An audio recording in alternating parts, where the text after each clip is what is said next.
know you've been abused. I know you've been lied to.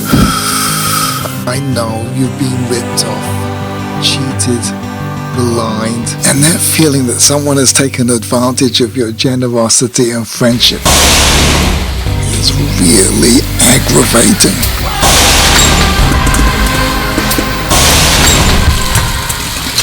Before we even get started, it's important to realize that this is one of the facts of life. King David talked about it 3,000 years ago. It's not a question of whether you're going to get ripped off or not. It's only a question of what you're going to do after you get ripped off. In life, you can either complain about the iceberg or search for a lifeboat, but you can't do both. I'm sure you've heard this line.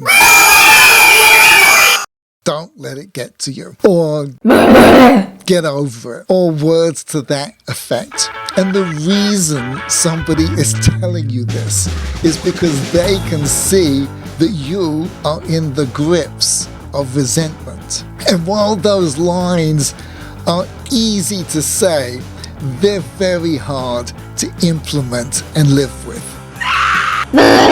So I am going to give you a really simple way to think about it. Now I know that what I am going to tell you is shocking, and your immediate reaction is to shut down this video. But if you let me explain, I think you will realize how powerful and helpful this idea is in your life. Your villain is suffering worse than you.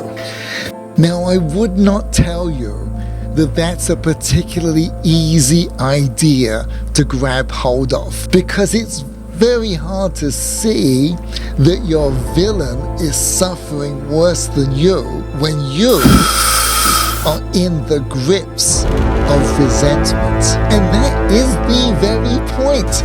The only reason you have resentment is because you don't see that your villain is suffering worse than you. If you did, you would not have resentment. A good example of how successful people think is Warren Buffett.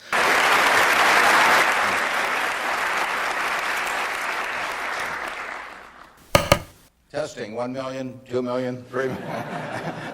Who says this line, you can always shoot them tomorrow, because he understands you cannot succeed and have resentment. You can either complain about the iceberg or search for a lifeboat, but you cannot do both. He knows full well that the decisions you make when you're in the grips of resentment are invariably counterproductive. Any gains to be had from pursuing resentment are far outweighed by their losses. Listen, it's a really great feeling to win, and it is highly debilitating to be lied to, cheated, or abused. However, the worst feeling of all is to think you are going to eventually win, because that